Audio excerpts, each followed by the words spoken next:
പെരുന്നാളിന് ഈസി ഉണ്ടാക്കാൻ പറ്റിയ സ്വീറ്റ്സ് നോക്കി നടക്കലാണെങ്കിൽ ഇതാ വളരെ എളുപ്പത്തിൽ ഉണ്ടാക്കാൻ പറ്റിയ ഒരു അടിപൊളി സ്വീറ്റ്സ്.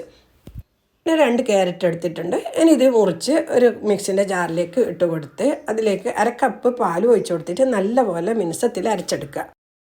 ഇനി ഒരു പാത്രത്തിലേക്ക് 2 ടീസ്പൂൺ ഗീ ഒഴിച്ച് കൊടുത്ത് ഗീ ചൂടായതിന് ശേഷം ഇതിലേക്ക് നമ്മൾ അരച്ച് വെച്ച ക്യാരറ്റും 1/2 കപ്പ് പാലും 1/2 കപ്പ് പഞ്ചസാരയും റവയും 1/4 ടീസ്പൂൺ ഉപ്പും ചേർത്തിട്ട് ഇതൊന്ന് നല്ലപോലെ കുറുക്കിയെടുക്കാം.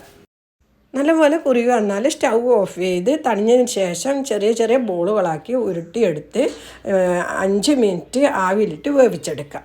ഇനി ഒരു പാത്രത്തിൽ 1/2 ലിറ്റർ പാല്, 1/4 കപ്പ് പഞ്ചസാര, 1/2 കപ്പ് മിൽക്ക് മെയ്ഡ്, കുറച്ച് ഏലക്കായ ഇട്ടിട്ട് ഒന്ന് തിളച്ച് വരുമ്പോൾ നമ്മൾ റെഡിയാക്കി വെച്ച ക്യാരറ്റ് ബോൾ ഇതിലേക്ക് ഇട്ട് കൊടുക്കാം.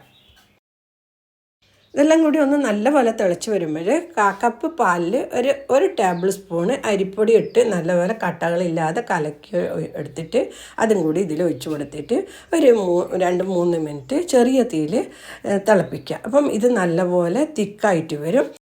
ഒന്ന് കുറുകി വരുമ്പോൾ നമുക്ക് ഇഷ്ടമുള്ള നട്ട്സ് ചെറുതായി കട്ട് ചെയ്തത് ഇട്ട് കൊടുത്ത് സ്റ്റൗ ഓഫ് ചെയ്താൽ നമ്മൾ Eid special carrot jammer ready.